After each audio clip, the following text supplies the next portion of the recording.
चंद्रमा का पक्ष बल सबसे ज्यादा बलवान होता है और सूर्य का अयन बल सबसे ज्यादा बलवान होता है। आपने अगर आगे पढ़ाऊंगा मैं षटबल में कि चंद्रमा के पक्ष बल को डबल किया जाता है, सूर्य के अयन बल को डबल किया जाता है। तो अगर उत्तरायण में सूर्य है तो बहुत बलवान। तो इसी प्रकार अगर वृश्चिक का चंद्रमा है और पूर्ण है तो वो ज्यादा अच्छा है बजाय उच्च का चंद्रमा अगर वो अस्त है। तो चंद्रमा का जो प्रकाश है वो ज्यादा उत्तम है, उसकी उच्चता नीचता एक पोजीशन है, एक स्थिति है जहां ग्रह कंफर्ट नहीं महसूस करता, लेकिन अपना अगर वो बलवान है तो अपना प्रताप तो दिखाएगा ना, ठीक है ना। तो ये चीज समझ में आई आपको, इसलिए कहा गया कि अष्टम का बुध बहुत अच्छा, क्योंकि गोचर में भी 8वां बुध बहुत अच्छा कहा जाता है चंद्रमा से। और मैंने आपको बताया कि लग्न और चंद्र दोनों से विश्लेषण करते हैं, और 12वां शुक्र बहुत अच्छा कहा जाता है, ये कारण है उसकी। तो वो पूरी चीजें छुपी हुई है। ये क्लियर? अब मैं आगे चलूं, यस, हाँ क्लियर है ना ये बात? ओके, अब आप यहां से आनंद लेना शुरू कर दो, बस मजा आ जाएगा। अब मैं आपको एक और टेक्निक बताना चाह रहा हूं, एक और चीज बता रहा हूं कि मैंने आपको बताया था कि ये सूर्य है, फिर उसके बाद बुध है, उसके बाद शुक्र है, उसके बाद पृथ्वी है, राइट। तो हम उल्टा करते हैं इसको, पृथ्वी तो सूर्य है और सूर्य पृथ्वी है, ऐसा करते हैं ना पढ़े ज्योतिष में। फिर उसके बाद जो है वो मंगल है, और मंगल के बाद बृहस्पति है, और बृहस्पति के बाद शनि है। ये एक सीक्वेंस है ना। इसमें भी एक बहुत बड़ा राज छुपा हुआ है, मैं थोड़ा सा बता देता हूं। अगर सूर्य से शुक्र और बुध आगे हैं तो ये हमेशा सुपरिणाम देते हैं। अगर सूर्य से शुक्र और बुध आगे हैं तो हमेशा अच्छा परिणाम देते हैं, और सूर्य से मंगल बृहस्पति और शनि पीछे हैं तो ये हमेशा अच्छा परिणाम देते हैं। समझ रहे हो आप? ये राजा की व्यवस्था है, इसको भी लगा के देखना आप। बात आ गई इसलिए मैंने आपको बता दिया। आगे का मतलब है कि डिग्री में आगे रहेंगे और डिग्री में पीछे रहेंगे, आगे पीछे भाव में भी हो सकते हैं। मान लीजिए सूर्य लगन में बैठे हैं और शुक्र द्वितीय भाव में बैठे हैं तो बलवान है, उत्तम फल देंगे। ऐसे ही बुध आगे हैं तो चाहे डिग्री वाइज हो चाहे भाव वाइज हो। अब शुक्र तो दो भाव से ज्यादा आगे नहीं जा सकते, और बुध एक भाव से आगे नहीं जा सकते। और इसके सूर्यदेव के पीछे अगर शनि है, मंगल है और बृहस्पति है तो अच्छा परिणाम देते हैं। कि जैसे अभी बरसात के सीजन में कहा जाता है, अगर सूर्य से गोचर में सूर्य से आगे मंगल है तो बरसात नहीं होती है ना। ये सिद्धांत को पकड़ लो, इसको मैं बहुत आगे बहुत विस्तृत रूप में समझाने वाला हूं, इसको भूलना मत। मैंने आपको पहले दिन भी कहा था कि ये सारा ज्योतिष है ना इसमें छिपा हुआ है, सारा ज्योतिष इसमें छुपा हुआ है। मैं सब इसमें इंप्लीमेंट करके बताऊंगा, जितने भी मैं सिद्धांत बता रहा हूं आपको सब इसमें इंप्लीमेंट करूंगा, एक एक पॉइंट। और इसको एक एक ग्रह को एक एक डिग्री चलाकर उनका आपको मैं एंगुलर डिस्टेंस से जो उनकी शक्ति क्रिएट है वो तक बताऊंगा। वो 5वें लेवल पे जब बात करेंगे तो वो बात करेंगे हम, पर अभी से आप दिमाग में रखो, राइट। अब मैं आपको एक टेक्निक और बताता हूं, क्योंकि अब धीरे धीरे अपन आगे बढ़ रहे हैं। तो मैंने आपको बताया था कि कोई भी भाव का स्वामी जब अपने भाव से शुभ स्थानों पर जाता है तो उसकी वृद्धि करता है। ये मैंने आपको स्पष्ट किया था कि मान लीजिए लग्नेश अपने पंचम में गया तो अपने भाव से 5वां गया तो उसकी वृद्धि करेगा। नवमेश अगर अपने स्थान से चौथा गया तो उसको वृद्धि करेगा। अगर वो अपने स्थान से अशुभ स्थान गया तो उसकी हानि करेगा। वो क्यों करेगा? मैंने आपको बताया था कि सर्वे भावा लगन समा, सर्वे ग्रह लगन समा, सर्वे कारका लगन समा, और सर्वे भावेश लगन शर्मा।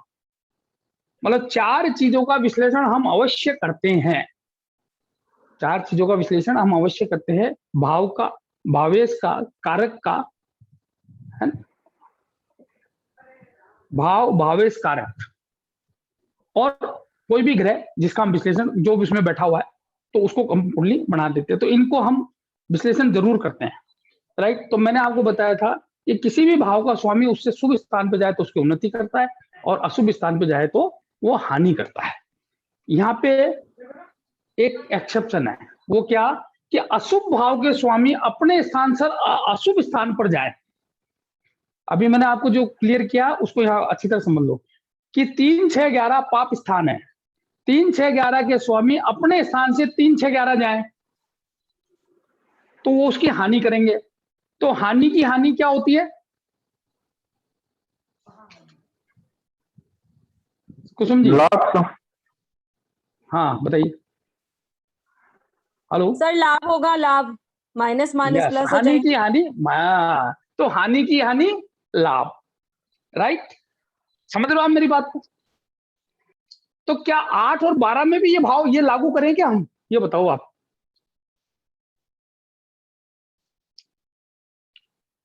क्या 8 और 12 में भी ये चीज लागू करें क्या?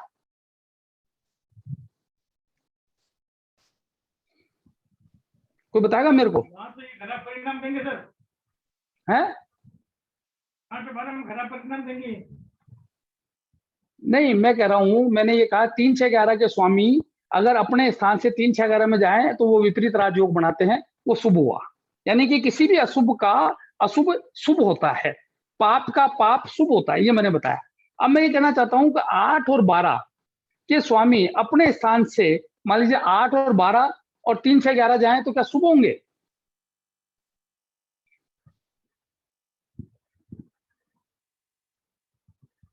कोई बताएगा मेरे को?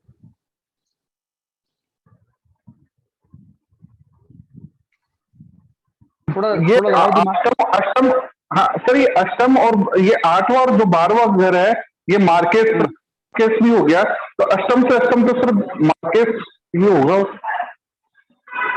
अष्टम से जो अष्टम जाएगा, जैसे अष्टम से अष्टम तृतीय अष्टम से अष्टम में नहीं, अष्टम से 3, 6, 11 और 8वां और 12वां जाए तो मैं ये नहीं, मेरे को आप समझ ही नहीं पाया। हाँ सर। चलो विकास जी आप बताओ। देख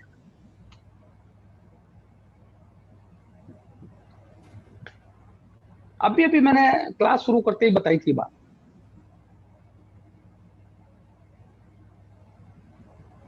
अब मैं पुनः बताता हूं आपको। मैंने आपको क्लास शुरू करते ही ये बताया कि 3, 6, 11 स्थान है ना, 3, 6, 11 स्थान पर पाप ग्रह शुभ फल करते हैं। 8 और 12 में कोई ग्रह नहीं हो तो वो उत्तम है, और अगर कोई ग्रह हो तो शुभ हो तो उत्तम है। तो क्या 8वें भाव का स्वामी अपने से स्थान से अष्टम जाकर आयु को वृद्धि करेगा? अगर मेरे सिद्धांत को आप मानते हो तो। नहीं करेगा नहीं करेगा सर, है नहीं करेगा। बात सही है, बिल्कुल सही। तो बात क्या निकली कि अष्टम का स्वामी अगर अष्टम जाएगा तो वो विपरीत राजयोग नहीं बनाएगा, क्यों? अष्टम स्थान और 12वें स्थान पर भी शुभत्व मस्त है। ये कई किताबों में लिखा हुआ है, जहां भ्रांति है और उसका विश्लेषण भी कर देते हैं वो विपरीत राजयोग मान के, जो बिल्कुल ही सोच के विपरीत है। भाई 8वां और 12वां भाव मार्ग स्थान है, तृतीय मार्ग स्थान 12वें को कहा गया है, और प्रबल मार्ग स्थान अष्टम को कहा गया है। तो इनके स्वामी अपने स्थान से वहां जाकर बलहीनता को प्राप्त होंगे उल्टे, तो वो ज्यादा मार्कत्व पैदा करेंगे, बजाय इसके कि वो अपने से अष्टम जाकर अष्टम को मार के और आयु को बढ़ा देंगे। बजाय इसके कि विपरीत राजयोग की ये धारणा लगा के तो वो आयु को बढ़ा देंगे, वो बिल्कुल गलत धारणा है ना। ये विशेष तौर पे आप ध्यान रखना, ये आपको कई किताबों में पढ़ने को मिलेगी और फिर आप दिग्भ्रमित होंगे, है ना। तो आप जो पाप है ना वो 3, 6, 11 ही है। पाप जो 3, 6, 11 ही है, 10 भी पाप नहीं है। और 8 और 12वां भाव है ना वो शुभत्व ही चाहता है, वो पापत्व तो नहीं चाहता, राइट। शनि को यहाँ एक्सेप्शनल अधिकार मिले, क्योंकि शनि जो है वो मृत्यु की रफ्तार को धीमा कर देते हैं, इसलिए शनि को यहाँ आयुष्कारी कहा गया है, शनि को आयुष्कारी कहा गया है। और काल पुरुष की कुंडली का वो लाभ भाव का स्वामी है, जो यहाँ आकर बैठकर, और कर्म भाव का स्वामी है, तो यहाँ आकर वो मतलब छुपी हुई चीजें वो आपको देने का प्रयास करते हैं, इसलिए उनको शुभ कहा गया है। राइट? क्या मेरी बात समझ में आई? अब कपिल जी आप बताओ। सर बिल्कुल सर, एक बात से एक डाउट क्लियर करना था। आपने कहा 8वें हाँ। से 8वां हम्म। या 12वें में जाना शुभ नहीं है, क्योंकि वहां पे शुभत्व बहुत जरूरी है। मैंने 12वां कब बोला? अपने नहीं, स्थान से 12वां बोलो। हाँ, अपने स्थान से 12वां, हाँ अपने स्थान से 8वां और अपने स्थान से 12वां। हाँ तो सर 3, 6, बिल्कुल। 11 में भी अगर वो जाते हैं अपने स्थान से तो भी हाँ। गलत होगा, मतलब शुभ नहीं होगा। तो भी गलत हो गया, तो भी विपरीत राजयोग नहीं बनेगा। तो अपने स्थान सर 8वें और 12वें के स्वामी अगर 3, 6, 8, 12 भाव में जाते, 11, 12 भाव में जाते हैं, तो वो उत्तम फल नहीं करेंगे, वो हानि ही उत्पन्न करेंगे। ये इसलिए मैंने आज आपको लिया कि अष्टम भाव में शुभत्व बहुत अच्छा, 12वें भाव में शुभत्व अत्यंत अच्छा। तो इसलिए ही जेमिनी अगर आपने पढ़ी होगी तो 12वें में शुभ ग्रह हो तो दिव्य भोगों की प्राप्ति करते हैं। आदमी की शुभ कार्यों में व्यय होता है। अब व्यय कब होगा? जब होगा। व्यय कब होगा? जब होगा। तो वो व्यय करने के लिए वापस परिपूर्ति करते हैं। शुभ ग्रह अगर वहां है तो व्यक्ति देश में ही भ्रमण करता है, और वो 12वें भाव में शुभ ग्रह बैठे हुए शुभ मार्ग से धन भी अर्जन कराते हैं। ये लिखा हुआ है जेमिनी में, अगर आप पढ़ोगे स्पष्ट। जैसे 11वें भाव के लिखा हुआ है कि वहां पाप हो या शुभ हो, दोनों मार्गों से पैसा दिलाते हैं। शुभ हो तो शुभ मार्ग से, पाप हो तो पाप मार्ग से। लेकिन 12वें भाव में अगर शुभ ग्रह है तो शुभ मार्ग से पैसा दिलाते हैं, और आदमी की परचेजिंग पावर अत्यंत हो जाती है। और वो व्यक्ति है ना हमेशा आत्मोत्कर्ष का प्रयास करता है ना, जीवन के बाद भी उत्तम फलों को प्राप्त करता है, प्लेजर ऑफ बेड प्राप्त करता है, नींद खूब आती है उसको। और नींद किसको आएगी? सुखी आदमी को। जेल नहीं होती, किसी बंधन में नहीं बनता है ना, न वृद्धावस्था में जाकर किसी आश्रम में निवास करता है ना, या रोग के निवारण के लिए सैनिटोरियम में जाता है, या किसी अस्पताल में बंधन होता है, बल्कि वो बहुत ही उत्तम जीवन को जीता है ना। ये 12वें भाव का शुभत्व, ये मैं आगे और बताऊंगा आपको। तो क्या अब क्लियर हुआ? हेलो? ये से बिल्कुल बहुत अच्छे हेलो? से क्लियर हो गया। हाँ, तो ये थोड़ा सा ये अपन को समझना है, ये चीजें अपन को। ये इसमें मैंने तो शुभ स्थान के स्वामी अपने स्थान से शुभ जाए, बहुत अच्छा। 8वें और 12वें के स्वामी भी अपने स्थान से उत्तम स्थान पर जाए, बहुत अच्छा। शुभ स्थानों पर जाए, बहुत अच्छा है ना। विपरीत राजयोग के अलावा मैंने विपरीत राजयोग नहीं पढ़ाया अभी आपको, आप अभी उस लेवल पे नहीं है अपन, कहीं अभी आगे का कोई क्वेश्चन आ जाए तो विपरीत राजयोग में आगे पढ़ाऊंगा उसके अलावा। राइट? क्लियर? अब मैं आपको एक टेक्निक और बताता हूं। वो टेक्निक क्या है? ग्रह जो है, ग्रह एक भाव में बैठी हुई राशि का स्वामी होता है, यानी उस भाव का स्वामी होता है। तो वह अगर मान लीजिए अपनी राशि के अलावा किसी अन्य राशि में बैठा है, या जैसे ये कालपुरुष की कुंडली ले लेता हूं, ये थोड़ी जो है डिस्पोजिटर सिद्धांत कहलाता है। मान लीजिए मंगल देव जो है वो यहां बैठे हैं, उचके हो गए, मंगल उचके हो गए, लेकिन शनि यहां बैठेंगे, तो क्या ये मंगल अच्छा फल दे पाएंगे? नहीं दे पाएंगे, क्योंकि जिसके घर में वो उचके भी हो रखे हैं वो स्वयं नीच का हो गया, यानी डिस्पोजिटर कमजोर है। राजा भिखारी के स्थान पर आकर बैठ गया, या राजा ऐसे स्थान पर बैठ गया जहां वो कुछ करने लायक ही नहीं है ना, उसको कुछ करने की अवसर ही नहीं प्राप्त हो रहा। राइट?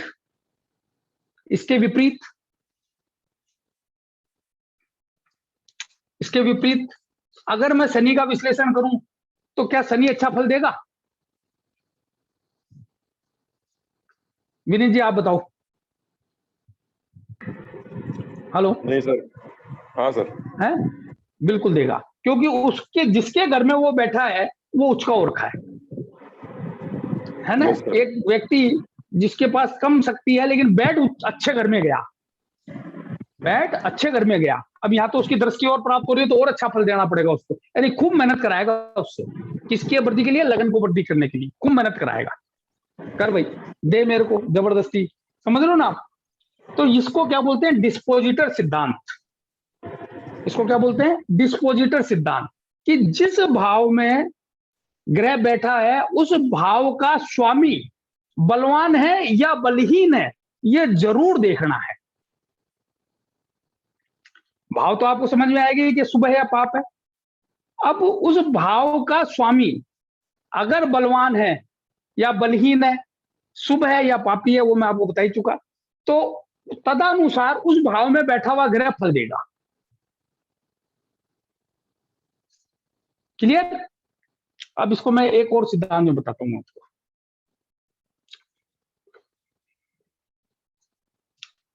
मैं कर्क लगन की कुंडली लेता हूं। चलो ये कर्क, चंद्रमा को छोड़ देते हैं। यहां शनि है, यहां मंगल है, और यहां गुरु है, और चंद्रमा यहां है। अब इस कुंडली को मैं विवेचन करता हूं, तो मैंने क्या विवेचन कर रहा हूं कि शनि और शुक्र जो है वो यहां है। शनि जिसकी राशि में बैठे हैं वो उच्च का है, शनि जिसकी राशि में बैठे हैं वो उच्च का है, शुक्र जिसकी राशि में बैठे हैं वो उच्च का है ना। और लेकिन जो चंद्रमा है वो नीच का है। तो अब न तो ये शनि अच्छा परिणाम दे पाएंगे ना शुक्र दे पाएंगे, जब तक नहीं दे पाएंगे जब तक ये चंद्रमा को आप बलवान नहीं करें।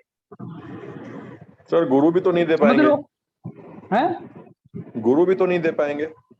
हाँ तो कह रहा हूं ना, गुरु भी नहीं दे पाएंगे, ये भी नहीं दे पाएंगे, शनि भी नहीं दे पाएंगे।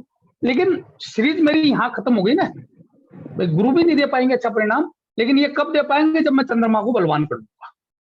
इसलिए ही आपने अगर भगवान राम की कुंडली पढ़ी होगी और आपने अगर कृष्ण भगवान की कुंडली पढ़ी होगी, तो कृष्ण भगवान की कुंडली में चंद्रमा अंत में जाके सौराशी हो जाते हैं, अंत में जाके सौराशी हो जाते हैं। यानी कि सौराशी ग्रह को उच्च से भी ज्यादा ताकत प्राप्त है। सौराशी ग्रह सर्वोत्तम होता है, उच्च से भी ज्यादा बल है उसको प्राप्त। पाप उच्च का ग्रह तो फिर भी कुछ पाप कर सकता है, सौराशी ग्रह कभी पाप नहीं करता, और अगर वो उत्तम स्थानों पर हो जाए तो कहने ही क्या। तो सिद्धांत क्या है कि डिस्पोजिटर्स की सीरीज को भी देखो आप, डिस्पोजिटर्स की सीरीज को भी देखो कि भाई एक के बाद जा रहे हो, तो आदमी को आपने देखा है और यार 4 ग्रह उच्च के हैं, और पता चलता है ये तो बहुत दुख पा रहा है। जब जो नीच का ग्रह हो गया, जिस लास्ट में जाके वो जब गोचर में जाता है, जब इसको तकलीफ आ जाती है, बीच बीच में उठता है फिर गिरता है, फिर उठता है फिर गिरता है ना। तो हम ज्योतिषी हैं, तो हमारा पिवोट क्या है समस्या का, वो ग्रह। तो उसको बलवान कर दो आप, उसकी ताकत दे दो उसको एक बढ़िया सा पन्ना पहना दो, सॉरी मोती पहना दो, चंद्रमा की आराधना कर दो, शिव का बलवान कर दो, तो उसकी कुंडली बलवान हो जाएगी। मैं यहाँ पे आपको डिस्पोजिटर सिद्धांत बता रहा हूं। यहां मैं क्या बता रहा हूं आपको, डिस्पोजिटर सिद्धांत। क्लियर, ये क्लियर हुई क्या बात, ये क्लियर हुई बात आपको। मैंने 3 टेक्निक आपको बताई अभी। पहली टेक्निक ये बताई कि किसी भी भाव का स्वामी अपने स्थान से शुभ स्थान पे जाए तो शुभ करता है।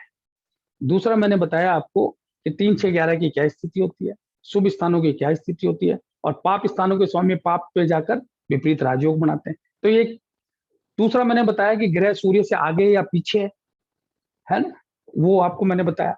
तीसरा मैंने आपको डिस्पोजिटर सिद्धांत बताया। कोई मेरे को अब आप में से समझा सकता है कि डिस्पोजिटर सिद्धांत क्या है?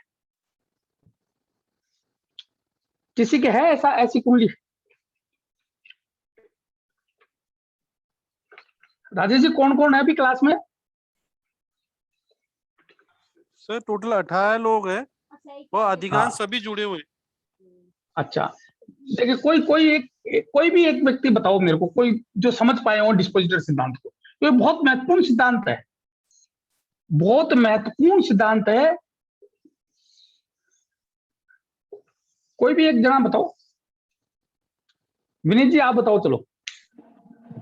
सर जो मैंने समझा सर उसके हिसाब से मान लीजिए कि कोई ग्रह किसी अच्छी राशि में बैठा है, ठीक है, हाँ। मतलब किसी मान लीजिए किसी भी राशि में बैठा है, उसका हाँ हाँ बेसिकली स्वामी जो है वो अगर सही जगह नहीं बैठा है और वो सही ग्रहों से पीड़ित, मतलब यूं पाप करो, ग्रहों से पीड़ित है या कुछ है, पापी पापी और शुभ और बलवान और हाँ, बलहीन, ये दो चीज पकड़ो आप करेक्ट, तो। हाँ उनको पकड़ ले सर, हाँ बिल्कुल सही बोल रहे हैं आप। तो मान लीजिए वो जो हाँ ग्रह बैठा है वो पापी है, मतलब वो शुभ नहीं है, उसका मालिक, हाँ तो हाँ, उस ग्रह और उस जगह बलहीन पे भी जो है, और प्राइमरी, बलहीन भी है। बलहीन भी है, तो जो प्राइमरी हाँ, ग्रह जिसकी अपन बात कर रहे हैं वो कभी फल दे ही नहीं पाएगा, वो अब उतने शुभ फल नहीं दे पाएगा। नहीं दे यस, पाएगा। अब वो शुभ फल नहीं दे पाएगा तो किस किस को नहीं देगा? उस भाव में बैठा है उस भाव को नहीं देगा, अपने भावों का रक्षण नहीं कर पाएगा, न वो अपना उनका पोषण करना कर पाएगा, क्योंकि उसकी सारी शक्ति वहीं क्षीण हो जाएगी, न वो उत्पत्ति कर पाएगा, न वो लग्नेश को समर्पित कर पाएगा। बिल्कुल सर, तो कितना बड़ा नुकसान हो गया। तो ये डिस्पोजिटर सिद्धांत कहलाता है, राइट, बिल्कुल है सर, ना। जो ग्रह है, ग्रह जो है उसका सीक्वेंस होता है कि भाव के स्वामी से ज्यादा भाव में बैठने के प्रभाव को प्राप्त करता है, और भाव में बैठने के से ज्यादा जिसके साथ बैठा है उसके प्रभाव को प्राप्त करता है। क्या सीक्वेंस है? ग्रह भाव का स्वामी से ज्यादा जिस भाव में बैठा है ना, जिस भाव में है, और उससे भी ज्यादा जिस भावेश के साथ है, संगत का असर आए बिगर नहीं रहता। मान लीजिए कोई शुभ ग्रह, कोई शुभ स्थान का स्वामी है, शुभ स्थान का स्वामी है, और कोई पापी स्थान के स्वामी के साथ जो कि बलवान और है उसके साथ बैठ जाएगा, तो वो भी खराब हो गया। या कोई ग्रह शुभ स्थान का स्वामी है और कोई अन्य शुभ ग्रह का स्थान का स्वामी उसके साथ आकर बैठ गया, तो वो और बलवान हो जाएगा।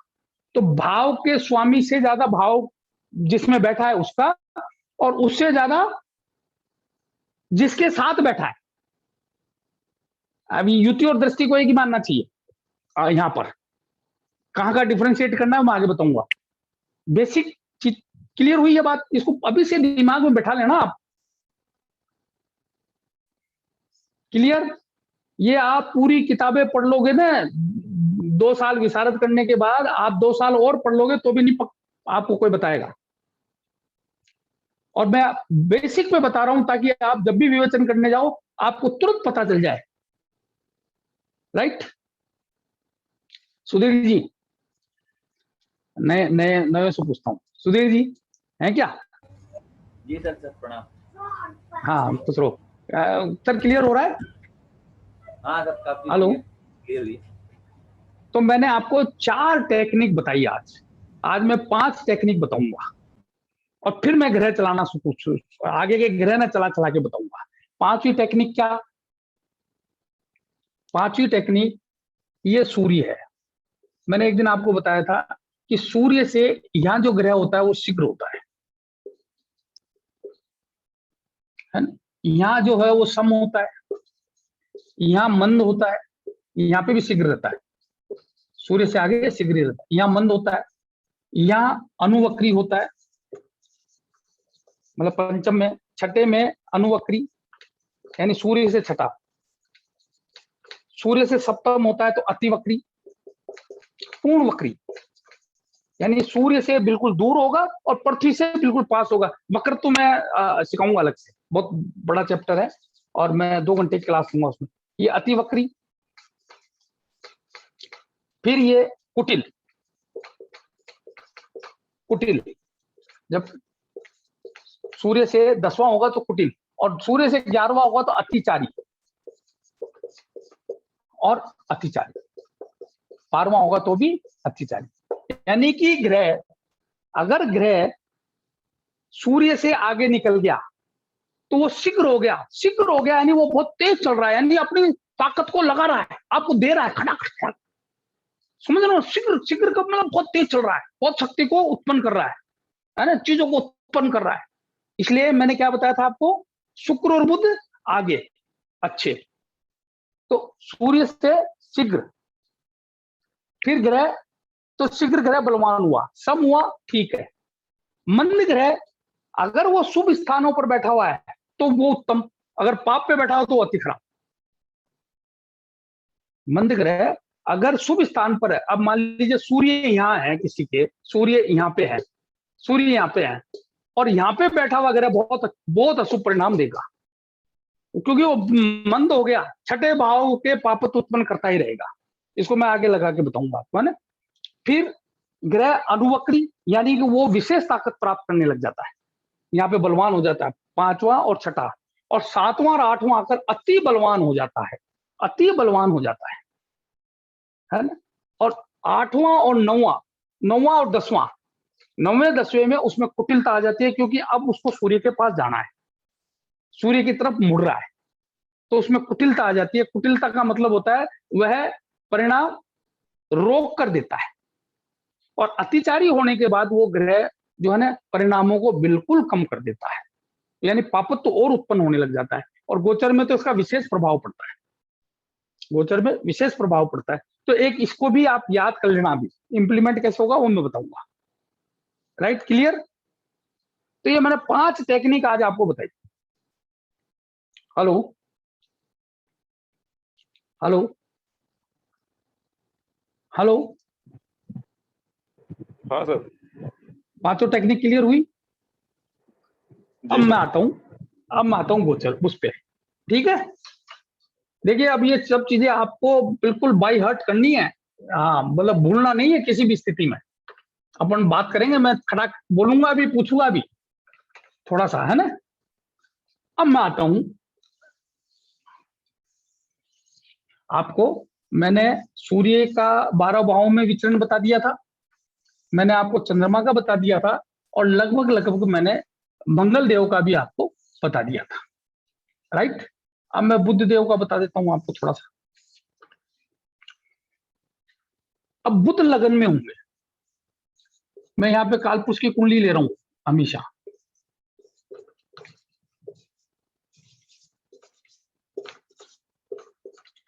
अब बुध लगन में होंगे, अब बुध किस किस के कारक हैं? बुद्धि का।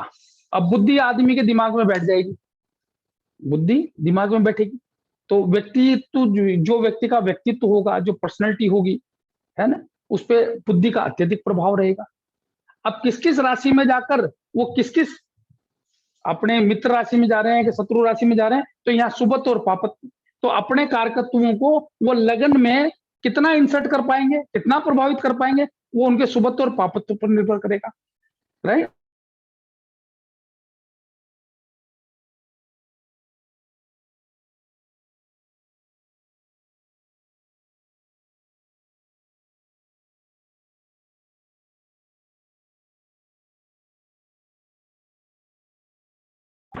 समझ रहे हो ना। हाँ, हेलो, बताइए। अब द्वितीय भाव का बुध, अब आप इसमें मेष राशि के बुध को भी लगा के देखो, वृषभ के भी बुध को लगा के देखो, है ना। हर राशि के बुध को आप इनके कारकत्वों के हिसाब से, तो आपको क्या क्या सिंक्रोनाइज करना पड़ेगा? पहला भाव उसके कारकत्व, राशि के कारकत्व और ग्रह के कारकत्व, तीनों को सिंक्रोनाइज करना पड़ेगा। तो भाव के कारकत्व स्थिर है, ग्रह के कारकत्व उसके बलानुसार कम या ज्यादा होंगे, और राशि के कारकत्व स्थिर है। तो राशि के और भाव के कारकत्व को तो आप बदल नहीं सकते, लेकिन ग्रह के जो कारकत्व हैं वो उसकी शक्ति अनुसार प्रभावित कर पाएंगे या नहीं कर पाएंगे, वो आपको देखना है। राइट, तो विभिन्न राशियों के कारकत्वों को कैसे प्रभावित करेगा, तो वो उनको उसके फेवर की राशियां हैं, उसके डिसफेवर की राशियां हैं, कौन से तत्व राशियां हैं, कौन सा धर्म अर्थ काम मोक्ष में से क्या है, चर है, स्थिर है, अग्नि है, पित्त है, वात है, कौन सी दिशा को प्रभावित कर रही हैं, है ना। वो सब चीजें आपको पता होनी चाहिए कि वो राशि जो है आक्रमण्य है, कि वो ऊर्जावान है, कि वो सब मैं आपको बता चुका। तो इस प्रकार आप बुध देव को सब जगह स्थापित करोगे। अब बुध जब यहाँ पे आएंगे, कोई भी राशि हो, तो कालपुरुष की राशि तो यहाँ बुध की तीसरी रहेगी, तो ये ब्रेन है हमारा दिमाग। तो तीसरा बुध जो है आदमी की याददाश्त बहुत तगड़ी देता है, आदमी का गला बहुत अच्छा होता है, अच्छा गायक कलाकार होता है, कम्युनिकेटिव स्किल बहुत अच्छी होगी, है ना। इसका फेवरेबल मतलब यहाँ पे इसकी स्वयं की राशि है, तो है ना, आदमी की जो रिटेली मतलब प्रत्युत्पन्न बत्ती अच्छी होगी। ये सब चीजें बुध यहाँ पे बैठ के उसको उत्पन्न करेंगे। फिर ऐसे ही चौथे भाव में, ऐसे ही पांचवें भाव में, ऐसे छठे भाव में, ऐसे सारे भावों में आपको ये सब चीजें लगानी पड़ेगी। साथ ही वो टेक्निक मैंने जो बताई वो भी लगानी पड़ेगी, राइट। अब बताइए बुध किसका छठे भाव में किसका है? चलो मैं मेरा बताता हूं। मेरा बुध जो है द्वितीय भाव में मेष राशि का है। अब मेष राशि काल पुरुष के है ना सिर पे आती है, और बुध बुद्धि का कारक है, वाणी का कारक है ना। हेलो हेलो, हाँ कोई बोल रहा है? मेरे भी है।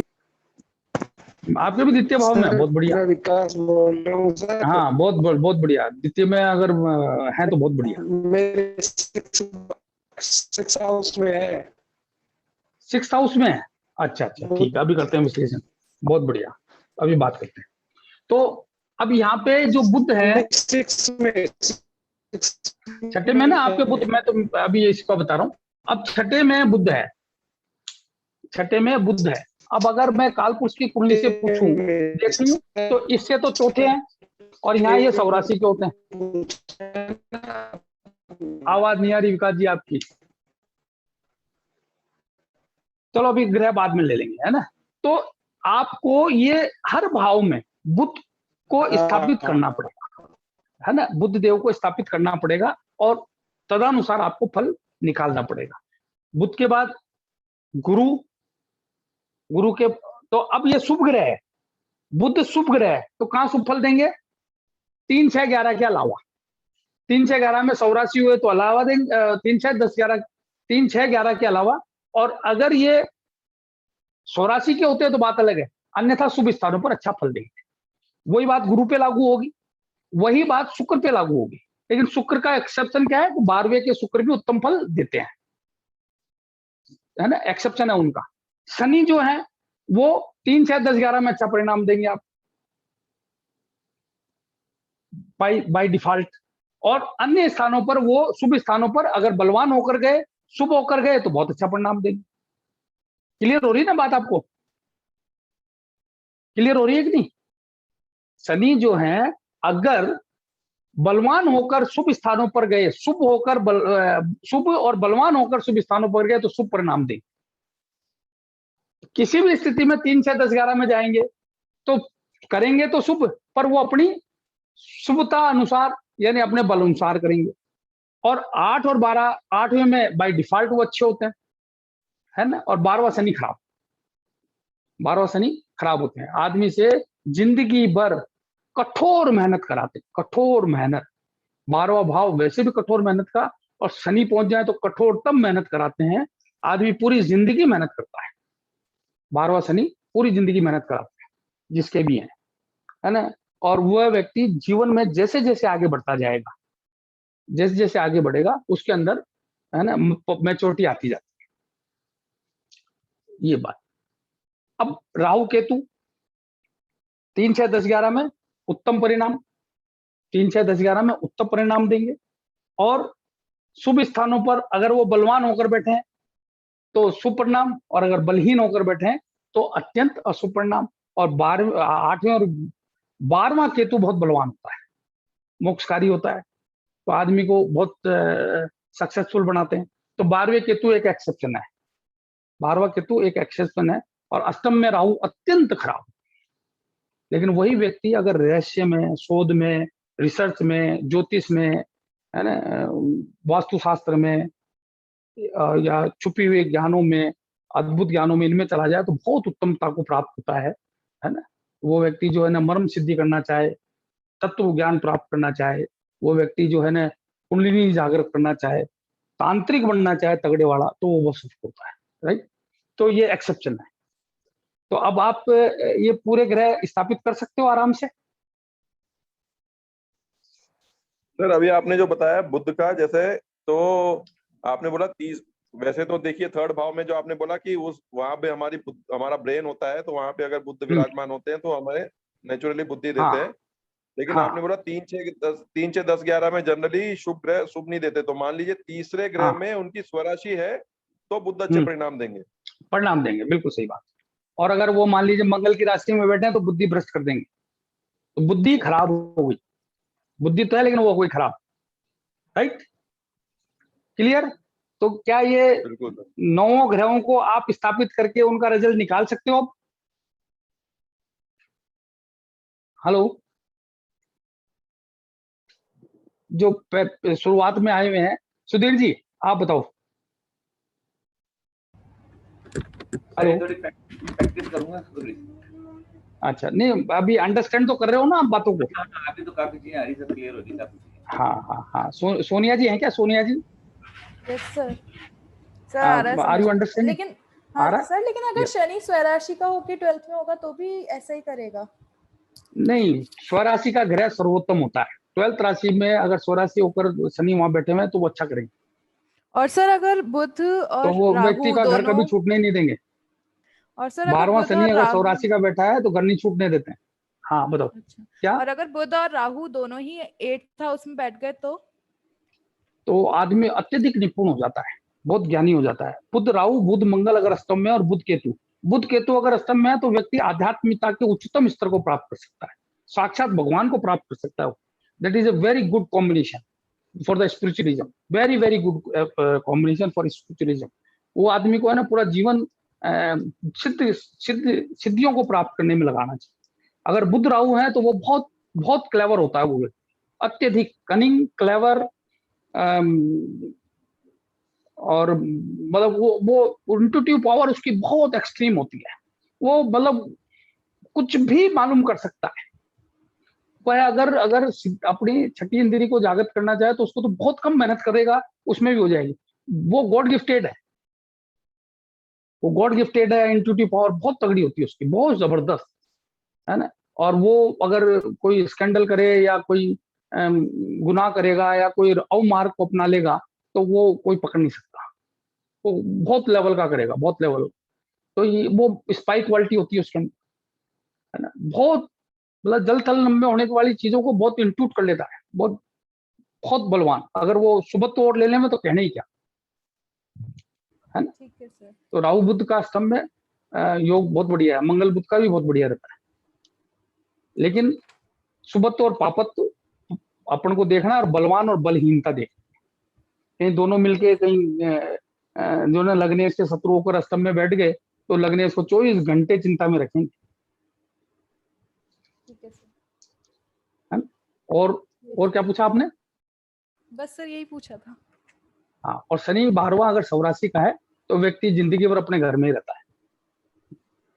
सरकारी नौकरी में भी है तो उसकी ट्रांसफर होती नहीं है। सर हाँ, अष्टमेश होकर शनि द्वादश में बैठे तो विपरीत वो राजयोग तो मैंने हो अभी गया, लेकिन वो कैसे? वो मैंने अभी नहीं बताया, अभी मैं अभी आया नहीं ठीक, ठीक है सर। तो वो भी मैं क्या बताऊंगा। अष्टम में शनि अच्छा होता है, वो द्वादश में बैठे हैं तो बोल? नहीं नहीं नहीं नहीं नहीं, वो मैंने अभी बताया नहीं, अभी बताऊंगा। वो ठीक चैप्टर है अभी आए नहीं अपन, अब आएंगे धीरे धीरे, है ना। अब कोई एक एक कोई भी व्यक्ति है ना, कुंडली बोलो, एक कोई भी